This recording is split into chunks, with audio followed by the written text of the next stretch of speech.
Eh bien bonjour, aujourd'hui nous allons regarder pour Dolibar comment on fait des surcharges et qu'on met en place des fonctionnalités de surcharge dans Dolibar. Je vais parler des quatre méthodes, pardon, des trois méthodes. Je crois qu'il y en a une nouvelle, mais je ne l'ai pas encore utilisée, qui s'appelle le webhook. Mais on va déjà regarder les trois plus classiques que je maîtrise bien. Dans Dolibar, et pour cela j'ai fait une petite sélection de fichiers qui sont issus du module management. Hello Lucie, ça me fait plaisir de te voir. Bref, on commence juste, ne t'inquiète pas. Au niveau de Dolibar, on a trois grands moyens de surcharger. Soit avec ce qu'on appelle les hooks, soit avec les substitutions, soit avec les triggers. Les hooks, c'est principalement au niveau des interfaces, c'est au niveau des interfaces, c'est-à-dire de l'affichage. Les triggers, ça va être au niveau de la classe, là où on a les programmes, là où on a le traitement, je dirais. Et les substitutions, c'est un petit truc un peu à part. On l'a pour gérer les badges, principalement des onglets, et aussi au niveau des ODT. C'est les deux endroits où j'ai eu à faire des substitutions. Excusez-moi.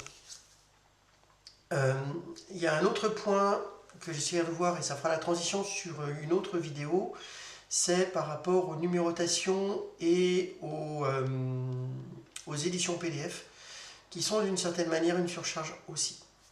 Bien, alors, quand on développe un module et qu'on souhaite rajouter une surcharge, la première chose, c'est on va devoir le définir au niveau de son propre module dans le fichier de déclaration. Et pour cela, on a un endroit en particulier, c'est le fameux module parts. C'est là où on va indiquer un petit peu si on souhaite faire des surcharges. La première déclaration, ça sera au niveau du hook, où l'on va indiquer en fait quelles sont les pages que l'on souhaite surcharger. Ensuite, on a tout ce qui a trait au modèle. C'est là où on aura la surcharge pour rajouter des éditions, pour rajouter des numérotations. Voilà. Ensuite, il s'agit d'indiquer s'il y a des choses à faire en termes de substitution. Et enfin, on a les triggers. Bon, alors il n'y a pas un ordre, hein, mais bon, là dans le squelette, j'ai mis les quatre. Excusez-moi. J'ai mis les quatre éléments. On va regarder un petit peu comment ça fonctionne. On va commencer par le hook, parce que j'en ai déjà un petit peu parlé. Et donc j'ai pris le module management, parce qu'il y a pas mal de hooks dedans. Il y a un peu de tout en fait, donc ça me semblait pas mal de le regarder. Les hooks se définissent dans un fichier classe. Donc dans votre module, dans le cas du mien, c'est management class. Et vous allez avoir un fichier qui va s'appeler action underscore le nom de votre module .class.php. Et dans ce module, on va retrouver les différentes fonctions qui vont être appelées par le hook. Alors, comment ça fonctionne ? Je vais prendre une page quelconque d'un module. On va plutôt prendre un module quand même. On a un truc sur les propositions commerciales. Je vois qu'il y a un hook sur les propositions commerciales. Donc je vais aller sur le module comme propal. Alors les propositions commerciales, c'est parce que je connais le hook. Là en fait on indique quels sont les hooks qui vont être activés. Et dans le cas qui nous intéresse, j'ai... pardon, je suis un peu loin, donc comme propal, garde. Si je recherche le hook, Voilà. Je vais tomber, en fait, l'initialisation du gestionnaire de hook, dans lequel je vais dire, bon ben voilà, quand tu as des interceptions, en fait, je vais définir en fait quels sont les éléments qu'il va devoir intercepter. Et donc ici, ça va être propal card et global card. Ce qui veut dire que mon module ici, je vais lui dire de déclencher les hooks quand je vais passer sur propal card. Et ensuite, dans mon module de management, ça va être au niveau de add more action bouton. Add more action bouton, c'est quoi? Alors, toujours si je regarde les hooks. Là, j'ai un autre hook qui s'appelle do action.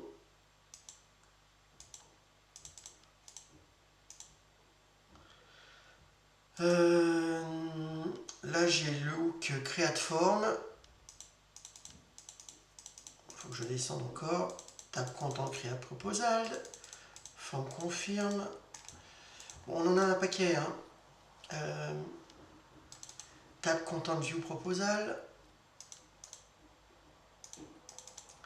Ajout d'éléments dans la ligne. Edit d'éléments dans la ligne. Et on devrait arriver sur le add more action. Voilà. Le add more action bouton, c'est au niveau de la barre des boutons. C'est-à-dire, si je vais sur une proposition commerciale, c'est sur cette partie-là. C'est ce qui va typiquement me permettre de rajouter un petit bouton à cet endroit. Et grâce à ce système de boutons, je vais pouvoir, par exemple, dans notre cas, rajouter un bouton. Alors là, je ne sais pas. Oui, c'est par rapport aux propositions commerciales, rajouter un projet depuis la proposition commerciale. Donc, ça va rajouter un hook avec une balise de type href. Et généralement, il n'y a pas que le add more action bouton, il y a toujours le do action qui est en fait l'élément où je vais faire l'action. Et dans le cas qui nous intéresse, ça va générer une proposition commerciale depuis la propale. D'ailleurs, il y a un petit truc qui m'embête. Il va falloir que je fasse une correction parce que ce truc-là, il faut que je teste qu'il soit bien vide. Sinon, ça ne marcherait pas. Et donc là, on va avoir, dans le cas d'une propale, donc je teste propale et que j'ai appuyé sur le bouton Create Project, je vais faire tout un traitement. Voilà, donc c'est juste... Bon, ce hook, il est assez classique, dans le sens où je rajoute un bouton et sur la même page, je vais rajouter une action qui va me permettre de faire des éléments. On va regarder le card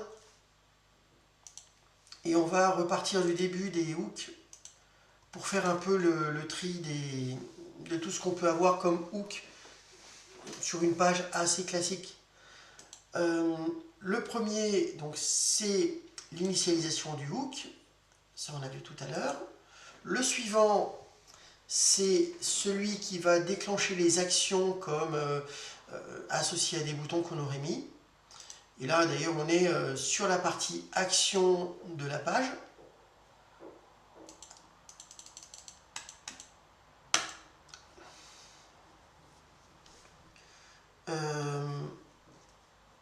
Là normalement on n'a pas de hook, mais c'est pas grave.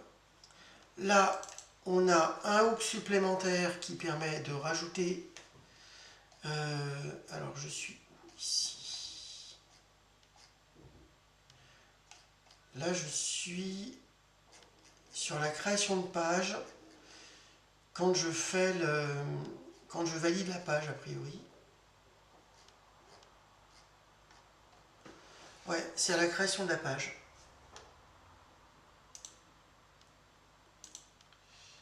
Dans ce cas-là, j'ai un hook supplémentaire qui me permet de faire des éléments, de rajouter les éléments à la définition de ma page et à la définition de ma ligne. Ensuite, qu'est-ce que j'ai comme hook? J'ai table content create proposal. Alors, c'est quoi ce truc-là? Ça, c'est au niveau... C'est toujours au niveau de la création, c'est la page de création. Et c'est au niveau de l'onglet pour mettre des informations en début de création de la page. Ensuite, ça c'est une forme de confirmation. C'est si on a besoin de faire des confirmations au niveau de la page et qui sont gérées par le hook. Je ne savais pas que ça existait, mais bon, a priori c'est là. Ensuite, qu'est-ce qu'on a d'autre? View proposal. Là, je suis sur l'affichage de la page et tout le détail. Il y a énormément de hooks, hein. Là, c'est pour rajouter des éléments sur la ligne. C'est toujours quand on est sur une page, sur une proposition commerciale à l'état de brouillon. Et donc là, on affiche la ligne et on a typiquement un hook pour rajouter des éléments au niveau de la ligne et un hook pour l'édition de la ligne. Alors ça, c'est typiquement des choses si on veut rajouter des champs, par exemple, sur l'édition, en plus de les extra-fields. Ça pourrait être utilisé comme ça. Add more action bouton, on vient de le voir. Et je crois que c'est tout. Ouais, c'est ça. Bon, il n'y en a pas des masses sur celui-là. On peut en retrouver un petit peu partout. On a des hooks aussi sur les listes et sur pas mal d'onglets. Et ça fonctionne toujours à peu près pareil. Je vais revenir quand même sur les actions. Pourquoi? Parce qu'on a plusieurs méthodes de faire des hooks. Là, vous voyez, je fais des prints directement dans le hook. Mais je pourrais lui dire de rajouter des éléments. Et là, je ne le fais pas. Bon, c'est dommage. Il faut que je montre un autre hook. Par défaut, on peut faire des prints. Et donc, l'impression se fait à l'endroit où on appelle le hook. Mais dans certains cas, dans certains modes de fonctionnement du hook, il faut passer autrement. Je vais regarder custom. Si je vais sur où c'est que j'ai des hooks sympas.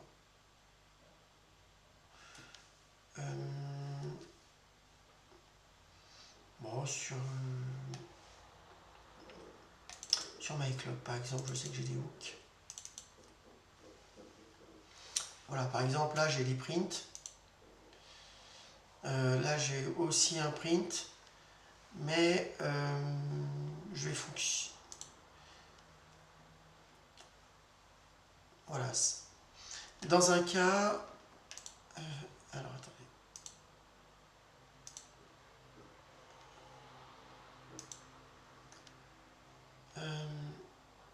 Non, c'est un mauvais exemple, je suis désolé. Je vais regarder dans... Je crois que j'ai fait ça dans MyList récemment en plus, ça tombe bien.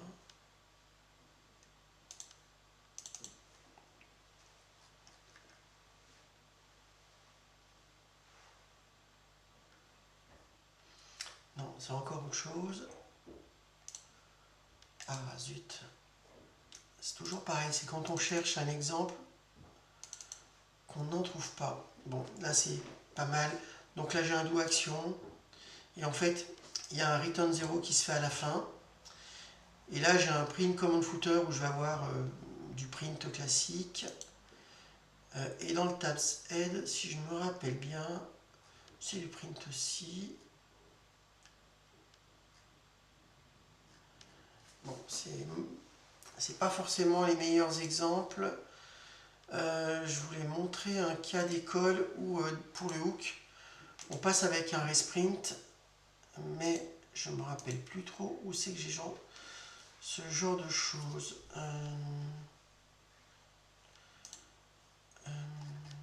Je suis désolé, hein. J'ai un peu trop de modules aujourd'hui. Je crois que je l'ai fait dans Dolitwick.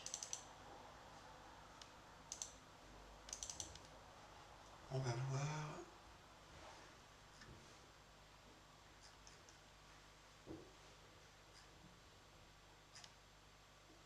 Voilà, parfait. Dans certains cas, on ne peut pas passer avec des prints directement. Il faut qu'on renvoie ce qu'on veut imprimer. Et pour cela, on va passer par Resprint. Par exemple, dans le Get Resume Page Option, qui est l'élément qui gère ce qu'on va afficher sur la page d'accueil, on ne peut pas faire des prints directement. Il faut passer par Resprint et récupérer la valeur de Resprint. Je crois que c'est ce qu'on a fait d'ailleurs sur le module de liste. Bien. Donc voilà pour les hooks. Je dirais que c'est assez utilisé. C'est pas très simple à débugger, je vous cache pas. Quand ça plante, il faut essayer de récupérer des éléments, voir qu'est-ce qui est présent. Mais on arrive quand même à s'y retrouver. Bien. Pour ce qui est des models, en fait le fait d'indiquer 1 ici, ça permet quand on est sur un module, ça indique à Dolibar qu'au niveau des modules, on va avoir des éléments supplémentaires. Ici par exemple, on a 2 documents supplémentaires qui permettent notamment de rajouter le compte-rendu de l'activité. Et le fait d'activer le module ne va pas rajouter ces éditions dans le module, mais au niveau de la fiche d'intervention dans ce cas. Alors, je vais essayer de prendre un exemple. Si je vais dans mon environnement Dolibar 19,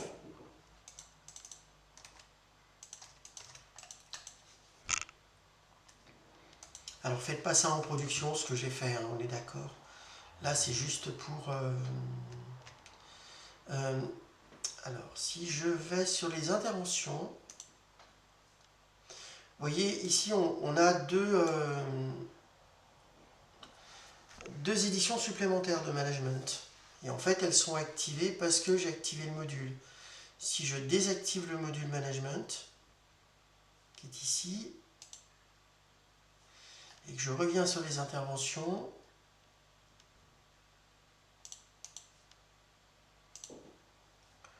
je constate que mes éditions ne sont pas présentes. Il en est de même pour les éditions.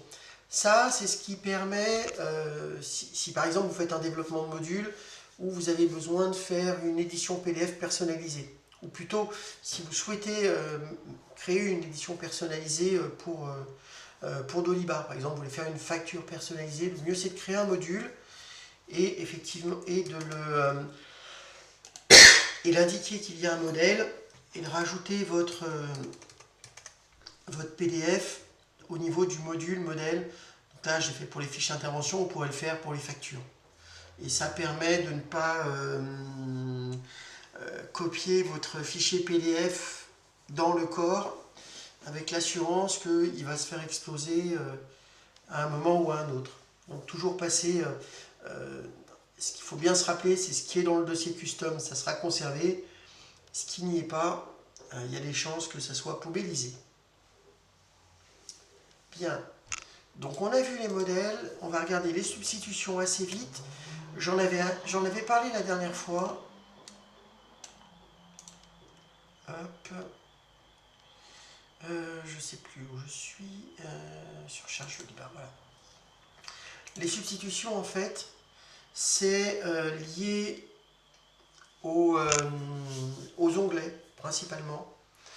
Et typiquement, quand je définis un onglet dans Management, par exemple, j'ai un onglet pour les nombres d'enfants sur la tâche. On y est.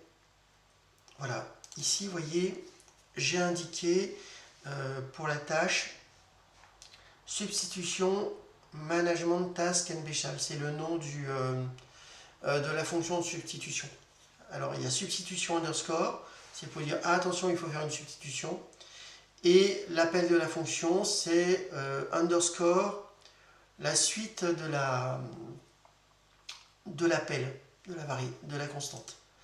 Et à cet endroit, donc on va avoir le même management task, voyez. Et là, on indique c'est complète substitution arrêt en plus. Voilà, il faut bien comprendre ce petit jeu de non-fonction. Hein. Je le remontre. Là, dans la déclaration des onglets, on met substitution underscore management task nbchild. On crée un fichier qui va s'appeler function underscore management task nbchild.lib.php. En fait, attention de ne pas oublier le point lib, ça ne marche pas. Je me suis fait piéger 2-3 fois. Et dans ce fichier, on va avoir une fonction qui va s'appeler management task nbchild underscore complète substitution arrêt. Et cette fonction, quand elle va être appelée, quand on va voir que c'est au niveau des tâches d'un projet, on va pouvoir alimenter une variable qui est récupérée. Alors là, je ne sais pas si ça se voit, il y a un et commercial, c'est pour récupérer sur la portée, comment dire ça, c'est pour permettre de modifier l'élément. Voilà, c'est comme ça que ça fonctionne. Et c'est donc cet élément qu'on a récupéré, substitution arrêt, sur lequel on va récupérer, ajouter un nouveau, comment ça s'appelle, un nouveau élément du tableau qui contiendra le nom management task nbchild ici, et on lui donne la valeur que l'on veut afficher. Et grâce à ça, Dolibar va remplacer au niveau de l'onglet le nom en précisant le nombre d'enregistrements qui sont présents. Voilà, pour la substitution, ça fonctionne comme ça. C'est pas très complexe non plus. Enfin, ça peut paraître complexe, mais ça, c'est pas le plus compliqué. On a enfin les triggers. Alors, les triggers, c'est pas forcément le plus simple, très clairement. Voilà comment ça se nomme. Alors, interface 0,90, je crois que c'est pour l'ordre d'exécution si on a plusieurs triggers à la suite. Ça permet de donner l'ordre de priorité. Ça précise quel est le module auquel il est associé. Et ensuite, vous lui mettez un nom, task statut. Bon, ça, c'est pour vous repérer à votre niveau. Dans ce fichier, on va avoir quoi? On va avoir interface task statut qui correspond au nom de la classe, qui va étendre la classe Dolibar Trigger. Alors, task statut, une fois de plus, ça c'est le nom de la que vous avez mis sur le module. Hein, donc, interface 90, mode management, c'est pour lui dire que c'est associé au module management. Et task statut, c'est pour faire un lien avec cette interface task statut. Alors, il y a plein de petites choses qui se paramètrent, qui ne sont pas super utilisées. En tout cas, moi, je n'utilise pas. Ce qui va devenir intéressant, c'est au niveau du run trigger. C'est là où on va indiquer en fait où va s'exécuter le trigger. Et donc là, ça va être quand on va appeler le bill create, donc création de facture. Le bill create, il se trouve dans la classe de la facture au niveau du create. Et si on va regarder dans une facture, je retourne dans mon 3W. Ah zut, excusez-moi. Dolibar démo, htdocs, compte à facture. Compte à facture. Classe. Donc là, je vais sur ma facture et je recherche un bill create. Oula. Create. Voilà, c'est là où je vais appeler, où je vais faire mon appel de mon trigger. Et donc on voit que ça se passe dans la fonction qui est très longue de création de facture. Voilà, donc là on a la création de facture. Et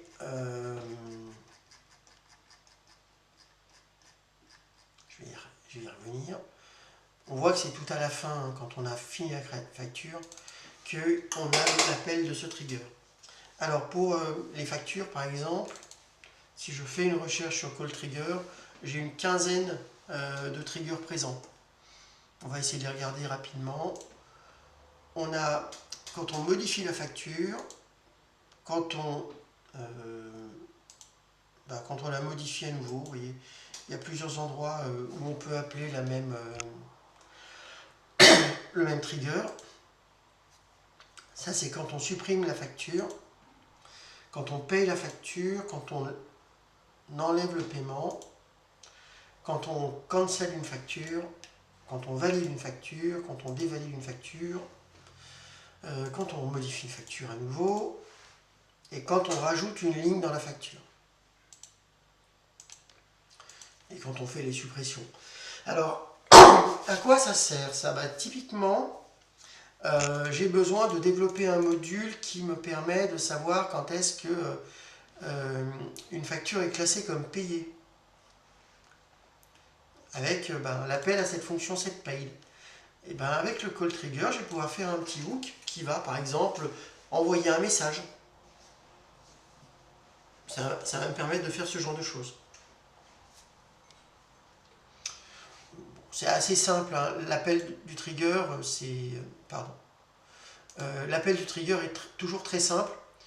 On vérifie déjà quelle est l'action qui est appelée, parce qu'on peut, en fait, quand on fait un trigger, c'est tout type d'action qu'on peut récupérer. Et donc là, dans mon cas, à la création, je vais vérifier si l'action vient de management task, management project. C'est-à-dire, typiquement, quand on a une création de facture depuis la tâche ou le projet, je change le statut automatiquement de la facture. Bon, c'est pas... non, c'est... je change le statut du projet. Je me trompe un petit peu. En fait, c'est... Voilà, c'est ça. C'est si je crée une facture depuis la tâche et que la facture est payée, ça m'envoie un message comme quoi la tâche est changée. Bon, me demandez pas, c'est des trucs que j'ai mis pareil pour les factures, les fiches d'intervention. Quand on facture l'intervention, si je me rappelle bien, les contrats, oui c'est ça, on clôture et on indique que la facture a été payée. Bon, c'est quand même pas forcément des choses... En fait, c'est souvent quand on a besoin de faire des éléments en cascade. Mais c'est quand même assez rare, quoi. C'est quand même assez rare. Bien, je vais fermer ce truc-là. Voilà pour tout ce qui a trait aux différentes fonctionnalités de hook que l'on peut trouver dans Dolibar. Si juste un dernier truc, je retourne sur le module management, je vais le réactiver.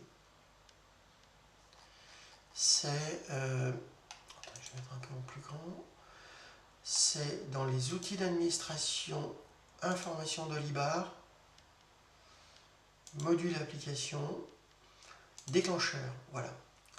Ici, on va avoir la liste de tous les déclencheurs qui sont présents. Donc c'est là où je vais retrouver mon fameux module management. Donc là, c'est tous les déclencheurs qui sont présents. On sait quels sont ceux qui sont activés.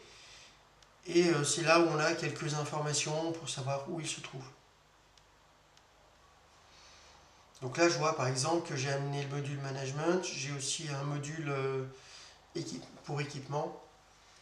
J'ai pas l'impression... Si, il y a Custom Product aussi qui m'en rajoute un. Et Customer Stock aussi. Bon, voilà. C'est ce qui... D'ailleurs, celui-là, il n'est pas encore activé. Par contre, celui-là, il est présent. On n'a pas d'autres endroits pour voir les... Donc là, ça permet de voir les déclencheurs, mais ça ne permet pas de voir les hooks. De mémoire, il n'y a pas un endroit où on a la liste des hooks. présent dans... Alors attendez, je vous dis peut-être une bêtise. Je veux juste vérifier quelque chose. Je crois qu'ils ont rajouté un truc à ce niveau-là, au niveau des modules maintenant. Si je retrouve le module management... Ah, j'ai pas mes yeux en face des trous aujourd'hui. C'est si on va ici... Voilà. Là, on a un petit peu d'informations sur qu'est-ce qui se passe dans le module. Et là, je vois que j'ai rajouté les hooks. J'ai rajouté les widgets. J'ai rajouté un trigger et j'indique où il est. Il y a les permissions. Là, je n'ai pas créé le dictionnaire. Et j'ai pas rajouté d'objets. Je suis pas certaine que je rajoute des éléments où... En fait, j'ai un fichier data.sql qui va rajouter de la donnée, mais c'est pas forcément quelque chose qui est informé. L'avantage de ce petit truc là, c'est si on va sur un module qui n'est pas encore actif, on peut quand même regarder qu'est-ce qui se passe, vous voyez, au niveau de ce qu'il va me rajouter, etc., etc. Par exemple, là, je vois qu'il va rajouter des tables.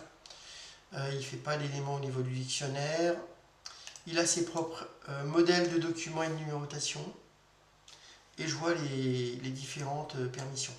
Donc ça permet très rapidement de voir qu'est-ce qui s'est passé sur le... Enfin, qu'est-ce que le module amène en termes de fonctionnalité.